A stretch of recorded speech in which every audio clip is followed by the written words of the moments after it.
Hey everybody, Shay here for another chapter delve into My Hero Academia by Kohei Horikoshi. I think I'm getting better anyways with my pronunciation now that I got the vowels are more like the Portuguese vowels, which I'm Portuguese, so of course a, e, a, u, and the r is more like a re. So hey, I think I'm going to get there slowly but surely, but of course keep correcting me along the way. It does help me. We are going to be reading volume 2 here. I'm going to be reading these ones blind now, so it's going to be a blind react, or I mean I use the term blind from Let's Plays, but I don't know if that's the term for like what we'd use here. I suppose a blind read, it's not a first impressions read, although it's likely going to be a first impression of the chapter as I get to the end. Obviously I'm going to have thoughts about that too. It's going to be a first pass analysis mixed in with some character kind of analysis along the way, of course, because that's inevitable. Probably some speculation, if not a lot of speculation along the way. It's still crisp.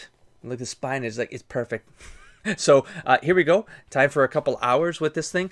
We do have the hand here again. I thought the other one was a hand and a foot. Oh, is that kind of like a Midoriya and an All Might? It's kind of like the small hand and a big hand. Kind of calling on the powers of All Might. All for one. Is that a face in the hand? What the hell? Okay, I don't think this has anything to do with the story, and it is the first page, you're right. Okay, so I like drawing hands. I give them a lot of care because besides the face, I think that hands are the body part most capable of showing expression and character. On the flip side, drawing hands that aren't expressive is especially tough because there's nothing to go on. For that reason, there's one character in this volume who's especially difficult and who had me on the verge of tears every week. Oh dear. It makes me resent myself. It'll be plenty obvious to any reader which character I'm referring to, so go ahead, read on. Kohei Horikoshi. Wow. I mean, even that is kind of like, it's intriguing. But anyways, I love the name of this first chapter of Volume 2, which is actually Chapter 8. And it's called Rage, You Damned Nerd. And of course, that's on the screen, on the overlay there. But we have, it looks like we're going to be, I forget her name already because of, I mean, days have passed, if not a week or a bit of, the point is, I'm already not good with names. It's a different language, so it's hard for me to kind of remember names. Just go with it. I mean, it's literally me diving into this. When I say I'm a noob, when I say I'm a noob, I am literally getting into this. And it takes me a while to even learn the language behind how the phonetics of the words, pronunciation of words along the way. So that's a bit of a journey too. Anyways, new character here. I think she's the frog girl. And I mean, even from a design perspective, like, looks great already. I presume we're going to get introduced to a lot of new characters too. So that means a lot of new names. And I'm going to get disoriented. Anyway, so 1, 2, 3, 4, 5, 6, 7, 8, 9, 10 chapters. The first chapter was like 60 pages long. So that would have been equivalent to 3. That would have been, 10 chapters. 60 pages. They tend to be 20 pages each. Okay. Which I could have told if I just looked at the numbers. Okay, so that seems to be the standard going forward. That's kind of good. So yeah, let me just dive in and then I will bring you back as soon as I have something to say or react to along the way. I mean, even the first panel is something worth talking about, even though I'm still on the first panel, okay? But it's just, even the idea of like they get their costumes, right? It's like, how did they just got costumes prepared for these students? Well, as always, the first page here gives you a pretty good setup of the chapter that came before and also sets you up. I mean, the thing I'm looking for too, there's multiple things going on here. There's me looking for the signals for what this particular chapter is going to be about. We already have the name of it, Rage, You Damn Nerd. Which, looking at the cover, it could be him like provoking him to kind of want to be more by not being so helpful. I'm really speculating on just the title. But anyways, back to the costume. Oh, back to the other signals. So the other one is the first, I would say 2 chapters here are likely going to be, it's going to leave an impression for what this entire volume should feel like. At least that's how I'm reading it. And the third piece, and I don't know what the third piece was, but I know I had 3 there. But point is the first page here, it does a call back to how volume 1 ended, and the idea of the costumes being that the students submit what their quirk is, and so the costume can get made to them based on an affiliated company that is in league with the school to prepare these costumes for the students that are going to be in UA. So it's amusing that they put that much effort, and I mean, this has to cost money. Maybe it's high school. There's no like fees. Well, I don't know that. There could be fees. Anyways, students attach request forms, and their specifications are transformed into efficient, cutting-edge costumes. Now, we immediately know that, I mean, Midoriya is not. He never had powers, so how would he have kind of let them know that? But of course he got the letters, right? So we're probably going to find that out via some flashbacks, which is which Kohei here, Horikoshi, does a lot. And I will say sometimes it's disorienting, but I mean, black panels, I've been helped with the comments and I kind of seen the pattern now. These are flashbacks, so of course, because we know that the last volume ended with them, he's running through the tunnel. I think he's the last one on the roster, right? So he's running into the field. The battle training, I think, is what it was, and we didn't get to see his costume. So I love that this is actually going to be talking slightly about the costume. I've already been registered as quirkless. What do I do? Quirk registry form. You can update that. And that's an All Might in the speech bubble. Him thinking as All Might, telling him something good. Oh man, so many layers of how to read these. You might have someone who says, I thought my quirk just shot water out of my body, but now I know it actually works off moisture from the surrounding air. It's done in comics too, right? Like you have one set of powers and then you learn that you can manipulate them in different ways, especially in X-Men comics. So they allow for 1 or 2 updates. Major alterations aren't accepted, but you'll probably be okay since you started with nothing. Anyway, so here we go. So that's the premise. Yeah. There's the costume. So he does have the 2 things coming out the front here. I'm not entirely sure. Oh, call me crazy. Just had a flashback. Live. Live. Yes. This is what this is all about. What I would have done normally is what you get to watch me do when it crosses my mind. Did I not see a drawing of this? Am I crazy? Am I crazy? Right there. My memory is terrible. But then there's things like this. There's things like this. Where I have an imprint that just sticks around long enough. Aw. So did he supply the sketch to the school, and then they? Well, let's keep going. So I'm home. Say probably I'm okay. Let's read silently. Okay, we haven't seen with the mom. This is good. Oh, this may be too soon, but a jumpsuit. I realize it's not the coolest costume out here. One time when you fell asleep while studying, I noticed you open your open notebook. The mom made it for him. Is this something awful to you? Oh, wow. It's got the callback to the one scene that I thought was so awkwardly written. And maybe it was. And then it's kind of like, he gets some feedback and then he adds things to the story, or like they seed ideas that he can, when I say he, Kohei, Horikoshi can then work on in future storytelling, which is great because that is like, when I think of old Western serialized comic books, we're talking like early 90s and prior, where the storylines weren't, they weren't written for trades, collected editions and stuff like that. It was more flexible, and like they would seed something and then they would pull it out like, 5, 6, 7, 10 issues from that point, which is months. This is in weeks, right? But in Western comics, it would have been one a month. So, but that's just kind of like you read comics for that. You wanted the next month issue because you wanted to find out, are they ever going to deal with that one thing that, And so here we have a callback that goes right to the point that, oh my God, I love that they went back here. I said something awful to you. I've always regretted that. Back then, I just gave up on you. Oh, it's a touching on all the things. But you never quit, Izuku. You kept chasing your dreams. I'm sorry, Izuku. It's everything I wanted. So now I'll be cheering you on with everything I've got. This symbolizes my mom's love. How could I possibly wear anything else? Even when people are in trouble, he saves them with a smile. Yes, they brought back with a smile. I love repetition. Who cares if it's not efficient or cutting edge? A super cool hero like that. This is my costume. Aww. Shall we begin, my wards? Yeah. I love it. Deku, cool costume. Really practical looking. Uraraka. Whoa. I wish I'd been more specific on my request form. This suit's so puffy and curvy. It's embarrassing. Of course, I can almost hear this as an anime. He looks friggin' cool. He looks rad. I like the armor dude. Frig, man, I love this dude, man. I don't even know anything about him. He's the arm guy. But he looks so cool. I don't even know anything about him. It's time for battle training. I probably should have read this entire panel. I didn't know that it actually went across. My bad. And then it's oh man, I'm going too deep into that. Like, let me cut around some of this stuff.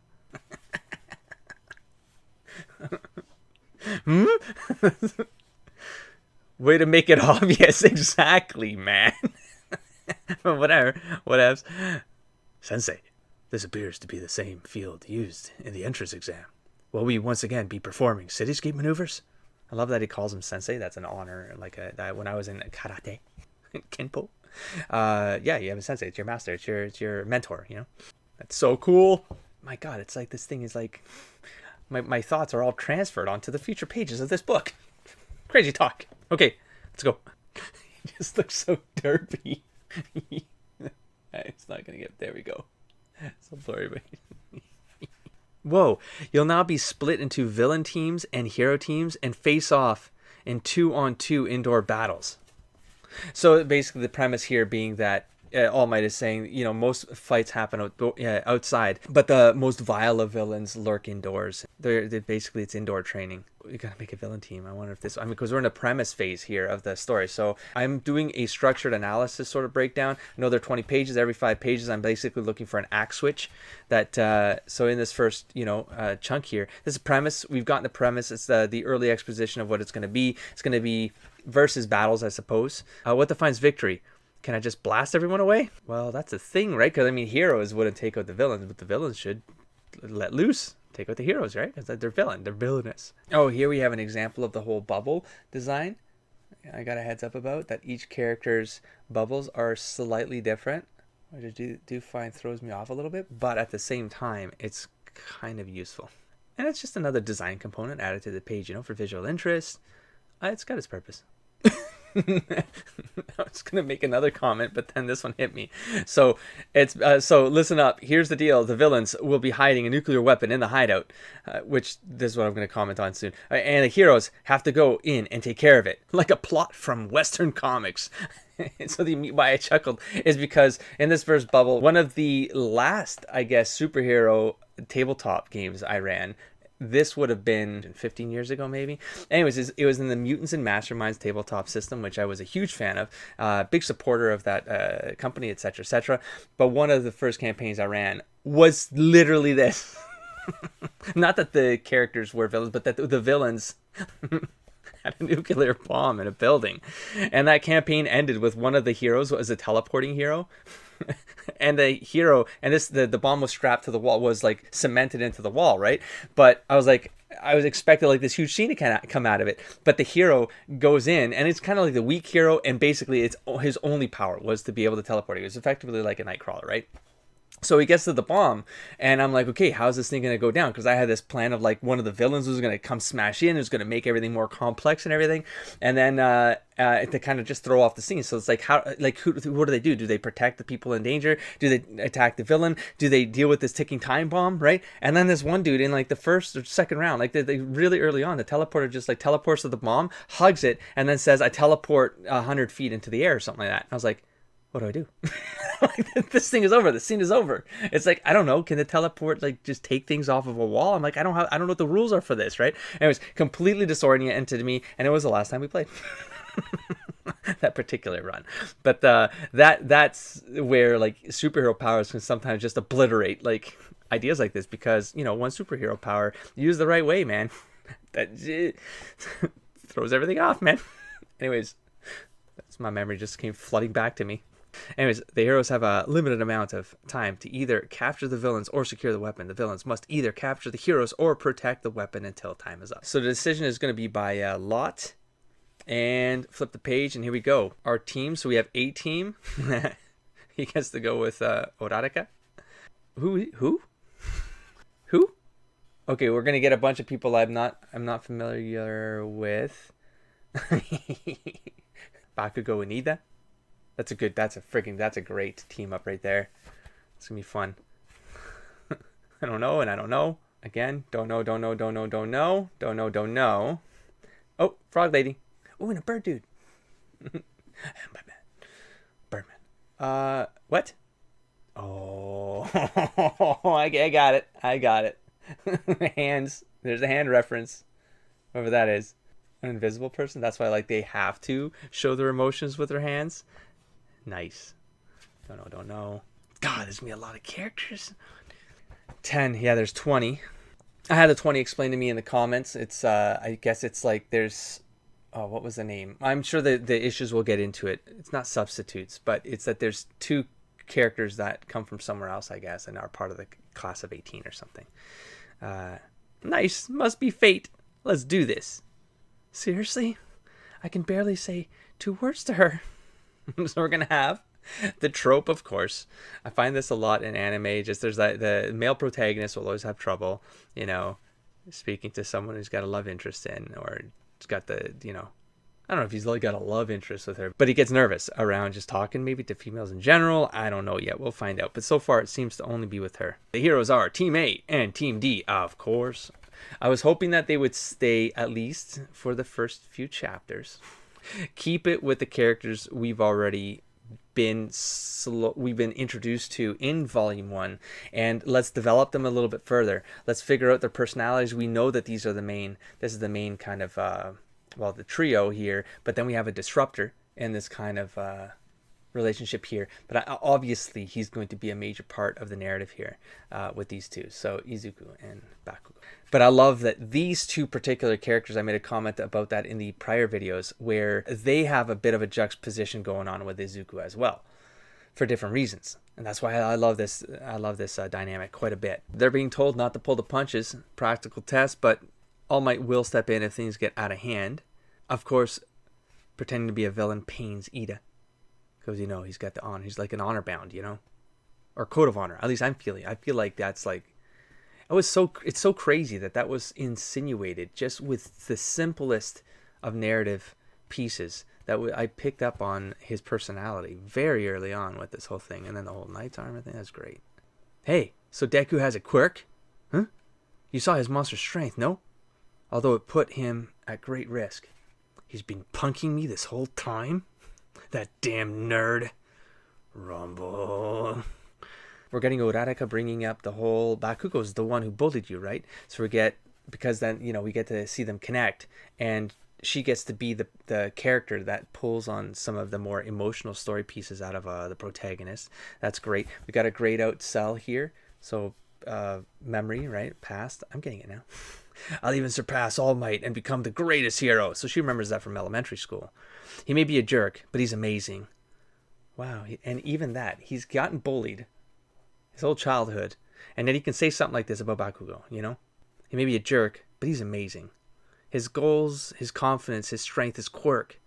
He's stronger than me in every way, but that's why I don't want to lose to him. So we have the adversary, and why he has to prove to be better. I mean, he can be, but he's going to, you know, cripple himself because of calling on the All Might power. Or he could, like, put everyone at risk. If he doesn't control it and they're indoors, they could bring this whole thing on top of them, right? So you're like his fated rival or whatever. I love it, man. This thing is like, it knows. It's so self-aware of the tropes it's messing around with, and it has like kind of slid into meta, like actively slid into meta, like the comment about All Might's the Silver Age costume when he comes into class, you know, drawn. He's drawn. They use the word drawn. What? This is real or not, you know? Anyways, not at all. We're a team. Come on. Okay, so in they go. Okay, we got the self-doubt theme, but I don't think that's going to be a running theme for an entire volume this time. But we do have to have that callback that, you know, because this is about now, because like the way I'm interpreting volume 1, right, that's Midoriya getting to the point where he's going to now level up. He's got to level up past the self-doubt, and now this is about him. Well, I mean, he's got a now costume, new identity, right? And it's about him building that new identity and that confidence. But we have that callback. Let's see where it goes. 100% power would probably kill them. All we've got is my natural strength and Uraraka's zero gravity. We'll have to make do. So they're effectively going in here with more or less normal.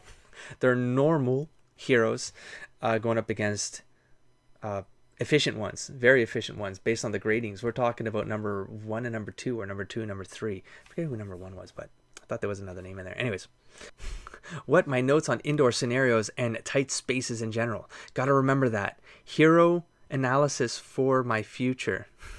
He wrote papers on this stuff as a kid. Okay, so Bakugo comes in with a sneak attack. Kapow! Smashes the... Okay, now we're going to go into high action here. We're in like the second half of Act 2 for sure. Or there's going to cliffhanger me because I've lost page count. But the full action is like definitely it's a end of Act 2 going into Act 3. It's going to be an encounter obviously with these two. Even for reading, of course, it needs to be them going head to head. Maybe Ida steps in. Things get out of hand between them two because of course there's a rival battle, you know. So he grazed me. You okay, Radhika? Yeah, thanks. He came out of nowhere. Nice dodging, Deku. Kachan was sure to come straight at me. I knew it. Well, of course. All the students looking on, saying sneak attacks are low. Yeah, but he's supposed to act like a villain. Of course, villains are going to sneak attack, you know. Yet they are a valid strategy. This is a practical experience that Midoriya sure can dodge. I mean, he's doing it naturally, though. But, I mean, he was bullied his whole life. So maybe... And he knows Bakugo, right? Who grabs the arm. Nice. What a pro move. What the... Did he just read my moves? Well, he studies the shit out of things, I guess, you know? Whoa! Whoa, did he smash him down? He did. Did he activate something for this? Did he bust up his hand? What the hell? Raw! What? I did not expect... Kachan, you almost always lead with the right hook. I've seen it enough to know. You see, I've analyzed heroes I think are awesome. Oh, he's going to give him the positive vibes here? Like looking up to his bully. That's crazy talk. And that notebook of mine. Oh, the one he blew, he burned it or something. Like he did something to it. I remember something like that. Yeah. The one you blew up and chucked out the window. Right there. Flashback panel. God, that was like a throwaway scene too, man. I mean, not really, because, I mean, he was definitely distraught by it, right? I'm not going to be your worthless punching bag, Deku, forever. Kachan, Did he actually activate a power, though? I mean, his hand seems like it's lit up, but he's got his determination fists up and ready. He had a... I'm the Deku who always does his best. But Deku, well, it just screams, do your best. Flashback panel. This is kind of an important storytelling piece here too. The idea of power of names. As soon as you take on an identity and you say I am boom, and so you got the I am the Deku. I am the Deku. No, he says I am the Deku who always does his best. And the fact that she kind of encouraged him, like, take the name, even though it was like a name that was given you because it was like a pet name. It was supposed to make you less of. But you're taking ownership of it now. You know, you're taking the power of the name back. Oh, another flashback here. No more. I won't let you. That's from the first volume, first page. You spout that crap, all while scared out of your mind. It pisses me off. Interesting. Bakugo. So it pisses him off that you spout that crap, all while scared out of your mind. It pisses me off. So he gets pissed off that Deku is scared out of his mind? Whoa, and it's the end. Whoa. So, interesting. Dynamic.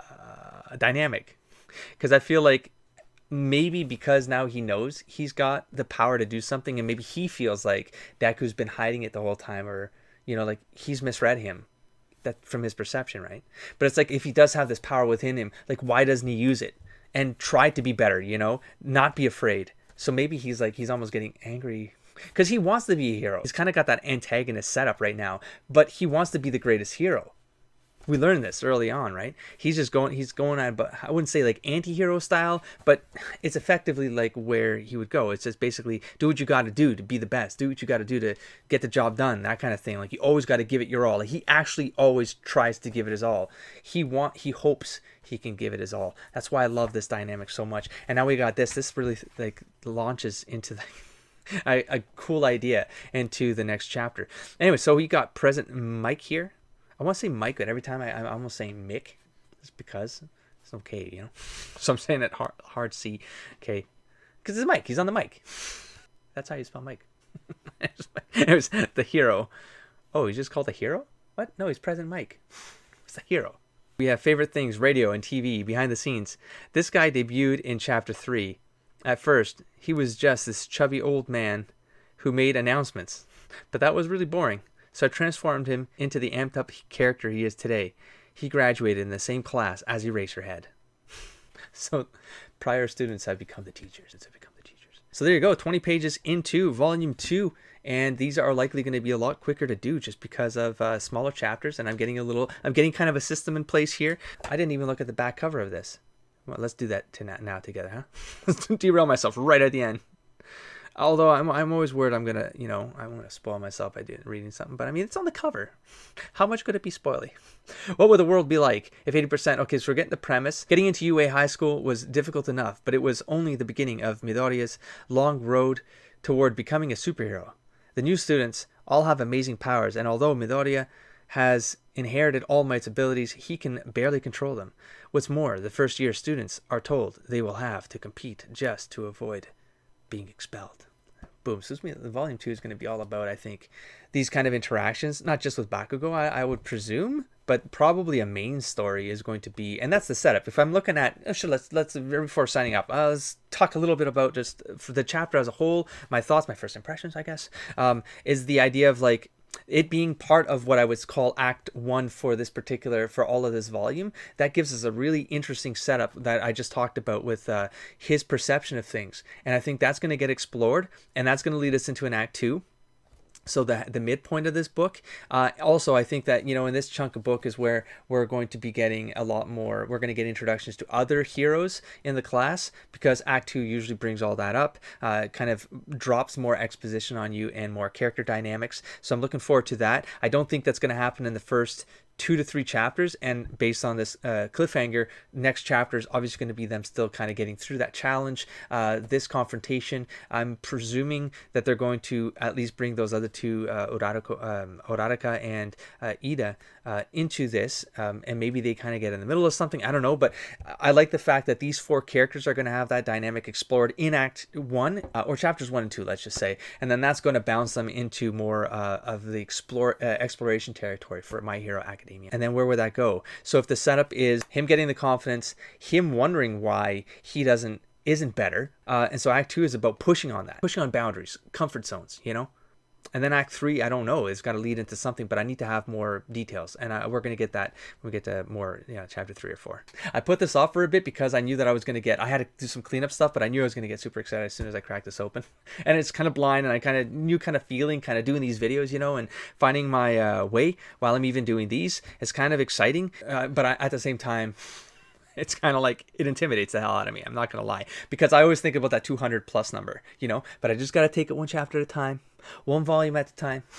And then, hopefully you guys enjoy this along the way. I'm thinking of doing some sort of way of measuring when to come back to these, just kind of as a motivation for not just for myself, but for people who find these videos. And along the way, if you do enjoy it and you want to see more of this particular series and you give it a like, I'm thinking of some scoring mechanism. So if I get likes equal to the next volume I have to read, then I would basically read the next volume and upload it as soon as possible. Otherwise, because I don't want to make you wait for anything. But I also know that there's a threshold. I can't do multiple a day, but at least will keep me on track to pumping these out in a more regular fashion. That's just a way for me to kind of gauge the channel, also kind of put brakes on this ride, so I don't just like floor through like 50 volumes of this, but nothing's really happening. If people are interested, give it a like. Of course, subscribe so you get the notification. And with that, I'll catch you in the next stack of episodes. Don't forget to explore, engage, and inspire everybody. Peace.